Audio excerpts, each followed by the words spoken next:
इस beautiful pouch को बनाने में मुझे और वैष्णवी को लगभग 1 वीक लग गया था। क्यों? चलिए आज जानते हैं। जय भारत दोस्तों। देखिए, वैष्णवी मुझसे भी पहले तैयार हो चुकी है, सिलाई मशीन पर बैठ गई है और मुझे जो पसंद आते हैं ना, उन कपड़े के टुकड़ों को अलग ही रख देती हूँ किसी एक बास्केट में, क्योंकि जब भी मुझे कुछ बनाने का मन करता है तो फिर उसी बास्केट को उठाती हूँ और उसमें से जो भी DIY बना रही हूँ मैं, उसके लिए जो भी कपड़ा मुझे सही लगता है वो मैं निकाल लेती हूँ। तो आज हमने ये वाला जयपुर प्रिंट कॉटन का फैब्रिक ले लिया है, जो कि बहुत ही ज़्यादा फेमस है, जंगल प्रिंट में है। फ़िलहाल ये फैब्रिक आउट ऑफ स्टॉक है, लेकिन बहुत ही जल्दी मिल जाएगा। तो आपको है ना, वेबसाइट पर नज़र करते रहना है। कभी कभी आपकी ज़रूरत की चीज़ें नहीं मिल पाती है, लेकिन अचानक से आती है और तुरंत आउट ऑफ स्टॉक हो जाती हैं। तो सबसे पहले हम करेंगे कटिंग। तो कटिंग के लिए मैंने मेज़रमेंट ले लिया है और इस तरीके से देखिए मैं इसे कट कर लूँगी। बस एक छोटे से पीस की ही हमें ज़रूरत पड़ेगी। एक रेक्टेंगल पीस से आप बहुत ही प्यारा सा पाउच बना सकते हैं। अब मेरे पास फोम के टुकड़े भी जो होते हैं, छोटे छोटे बड़ी चीज़ों के बनाने के बाद बचते हैं, उन्हीं में से मैंने फोम और नॉन-वन को ले लिया है। और देखिए, वैशु को इतना ज़्यादा काम होता है, इतनी ज़्यादा तामझाम होती है कि मुझे हज़ारों या कोई भी काम छोड़कर उसका ध्यान रखना पड़ता है। अब सबको लगता है कि बहुत ज़्यादा इजी होता है, बस एक वीडियो बनाया और अपलोड किया तो हो गया। तो आप देख सकते हैं कि ऐसा बिल्कुल नहीं होता है। बहुत सारी बहनें मुझे मैसेज करती हैं, पूछती है कि आप इतना सब कुछ कैसे मैनेज कर लेते हैं। तो इतना सब कुछ मैनेज करने में बहुत बहुत ज़्यादा दिक्कत आती है, लेकिन अगर आप सोच लो, अगर आप ठान लो कि मुझे ये करना है, तो बस आप कर लेते हैं। ऑटोमेटिक हो जाता है, पता नहीं कैसे, लेकिन वो हो जाता है। वैशु मेरे हर काम में हेल्प करती है। वो सुबह में स्कूल जाती है, उस वक्त मैं कोशिश करती हूँ कि वीडियो की एडिटिंग कर लूँ। रील मुझे एडिट करनी होती है और वीडियो भी, तो वो कोशिश करती हूँ मॉर्निंग में मैं कर लूँ। उसके बाद वैशु के साथ मैं बाकी का काम करती हूँ। और देखिए, थोड़ा सा मैं काम करूँ ना करूँ, उससे पहले कोई और काम आ जाता है। अभी ये न्यू कलेक्शन आया हुआ है, न्यू स्टॉक आया हुआ है, तो उसे मुझे देखना है। सब कुछ मेरे भाई, मेरे हस्बैंड संभालते हैं, लेकिन एक नज़र सारे काम पर मुझे करनी पड़ती है, क्योंकि सिलेक्शन मेरा ही होता है, इसलिए। अब देख सकते हैं कि मैंने जो कपड़ा लिया था उसी के साइज़ का फोम और नॉन-वन ले लिया है। अब इस तरीके से इसका मेज़रमेंट भी मैंने आपको दिखा दिया है, लंबाई और चौड़ाई। अब यहाँ एक साइड, ऊपर वाली साइड पर मैंने सिलाई करी थी और जो शुरुआत करी उस साइड पर मैंने पहले सिलाई करी थी। अब यहाँ पर जिस साइड पर सिलाई करी थी उसी साइड से हम पूरे में सिलाई करते जाएंगे। लास्ट वाली सिलाई भी मैंने नहीं करी थी और नीचे वाली भी नहीं करी थी। ये मैं आपको एक ट्रिक बता रही हूँ। बहुत सारे दोस्त ये भी कहते हैं कि हमें इसमें क्विल्टिंग करके दिखाए, हमारे से अच्छे से नहीं हो पा रही है, सिलवटें पड़ जाती है, इसमें क्रॉस हो जाते हैं। तो जैसे मैं आपको दिखा रही हूँ वैसे आप कर सकते हैं। बहुत बढ़िया फिनिशिंग के साथ आपका भी हो जाएगा, लेकिन सबसे ज़रूरी होती है प्रैक्टिस। अगर आप करते रहेंगे तो आराम से हो जाएगा। अब देखिए, मैंने एक ज़िप ली है। ज़िप को हम कपड़े की सीधी साइड पर उल्टी रखेंगे और मैंने इसे ओपन कर दिया है। दूसरा हिस्सा दूसरी साइड पर रखेंगे। अब आपको लेनी है नॉन-वन की स्ट्रिप और दोनों को एक साथ ही सिल लेना है। तो देखिए, मैंने यहाँ पर दोनों साइड पर ज़िप को सिल लिया है नॉन-वन की स्ट्रिप लगाकर। अब इसे हम इस तरीके से इसकी रॉन्ग साइड पर पलटेंगे और यहाँ पर जैसे मैं आपको दिखा रही हूँ वैसे इस नॉन-वन की स्ट्रिप को हम 2 बार फोल्ड करेंगे और फोल्ड करते हुए सिलाई कर लेंगे। तो ये देखिए कितने बढ़िया से, एकदम मस्त फिनिशिंग के साथ ही मेरा हो गया अटैच।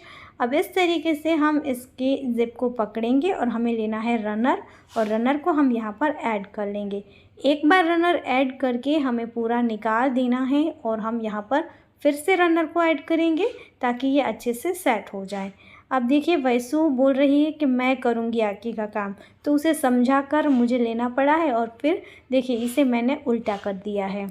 कभी कभी ना बच्चे बहुत अच्छे से कोऑपरेट करते हैं और कभी कभी वो जिद पर अड़ जाते हैं, तो हम कोई काम नहीं कर पाते हैं। अब देखिए, उल्टा करने के बाद इस तरीके से हम इसे सेट कर लेंगे ज़िप के पास से और फिर इसके एंड पर हमें कट लगाना है। इस तरीके से हमें इसका सेंटर निकालना है। आप चाहें तो मार्किंग भी कर सकते हैं। अब इस तरीके से जो हमने कट लगाया था वहाँ पर हम ज़िप को रखेंगे, इस तरीके से सेट करके यहाँ पर सिलाई करेंगे। इसी तरीके से इसकी दूसरी साइड को भी जो हमने कट लगाया वहाँ पर रखकर सिलाई करेंगे। अब देखिए, हमें इसके कॉर्नर पर मार्किंग करनी है।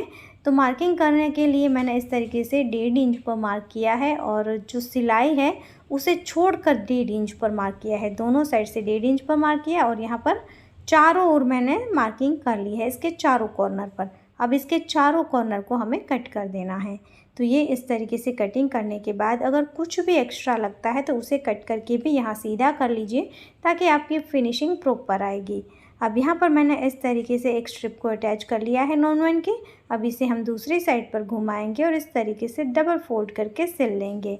इससे क्या होगा ना कि आपके कोई भी धागे, कोई भी रफ एजेस बाहर की तरफ नहीं दिखेगी, फिनिशिंग प्रॉपर आएगी। तो आप जो भी बना रहे हैं वो एकदम रेडीमेड स्टाइल दिखेगा, मार्केट जैसा ही दिखेगा। तो देखिए इसके दोनों साइड को मैंने अच्छे से फिनिश कर दिया है। इसके बाद यहाँ पर इस तरीके से इसके कॉर्नर को हमें मोड़ना है और यहाँ पर भी हम सिलाई करेंगे। तो ये मैंने चारों कॉर्नर को इसी तरीके से सिल लिया है। अब आगे देखिए क्या करना है, जो जिप वाली साइड है उस साइड पर हम आधे इंच पर मार्क करेंगे। आप यहाँ पर चाहे तो 1 इंच पर भी मार्क कर सकते हैं और फिर इस तरीके से देखिए आपको इसे क्रॉस में मार्किंग करना है। जो नीचे वाली साइड है वहाँ पर जहाँ पर सिलाई थी वहीं से ऊपर हमने आधा इंच जो मार्क किया अंदर की तरफ, वहाँ पर हम इस तरीके से क्रॉस में मार्किंग करेंगे। बहुत ज़्यादा इजी है। इसी तरीके से आपको इसके चारों कॉर्नर पर मार्किंग कर लेना है और फिर यहाँ पर सिलाई भी कर लेनी है। तो मैंने यहाँ पर देखिए चारों कॉर्नर पर सिलाई कर ली है। अब जो भी एक्स्ट्रा हो रहा है यहाँ पर उसे हम कट करके निकाल देंगे। चारों कॉर्नर पर इसी तरीके से करेंगे और फिर हमें लेनी है नॉन वन की स्ट्रिप और जैसे मैंने पहले आपको दिखाया था कर वैसे ही यहाँ पर नॉन वन की स्ट्रिप अटैच करेंगे और फिर इस तरीके से इसे रॉन्ग साइड पर घुमाएंगे और इस तरीके से डबल फोल्ड करके सिल लेंगे। यानी कि चारों कॉर्नर को भी हमें फिनिश कर लेना है। तो आप देख सकते हैं सभी जगह पर हमने फिनिश कर लिया है। अब जो इसका रनर है वहाँ से हम इसे ओपन करके सीधा कर लेंगे। सो फ्रेंड आप देख सकते हैं कितने ज़्यादा आसान तरीके से ये हमारा ब्यूटीफुल पाउच बनकर तैयार हो चुका है और इसे आप अलग अलग कई तरीक़ों से घर में भी और ट्रैवलिंग में इस्तेमाल कर सकते हैं। देखिए साइज़ अगर छोटी बनाते हैं तो मेडिसिन के लिए आप बुज़ुर्ग को गिफ्ट कर सकते हैं या फिर अपने बच्चों की स्टेशनरी रखने के लिए भी ये बेस्ट है। या फिर आप ट्रैवलिंग में जा रहे हैं तो बच्चों के या किसी के भी अंडरगारमेंट रखने के लिए भी बेस्ट ऑप्शन है। मुझे तो ये बेबी के डायपर रखने के लिए भी बढ़िया लगता है। आप इसे किस तरीके से इस्तेमाल करना चाहेंगे कमेंट करके ज़रूर बताना। और इस पाउच को बनाने के लिए जो भी रॉ मटेरियल मैंने इस्तेमाल किया है वो सब आपको हमारी वेबसाइट top3world.in से मिल जाएगा या फिर आप स्क्रीन पर दिए गए नंबर पर मैसेज भी कर सकते हैं। तो कभी कभी ऐसा होता है कि कोई भी DIY बनाओ 1 घंटे में भी बन जाए और कभी कभी ऐसा होता है कि 1 वीक भी लग जाए और कभी कभी आप यकीन नहीं मानोगे 1 महीना भी लग जाता है। सो फ्रेंड ये था हमारा आज का वीडियो। आई होप वीडियो आपको पसंद आया होगा और आपके लिए यूज़फुल होगा। पसंद आया है तो लाइक और शेयर ज़रूर कर देना। फिर मिलेंगे एक और यूज़फुल वीडियो के साथ। तब तक के लिए जय भारत।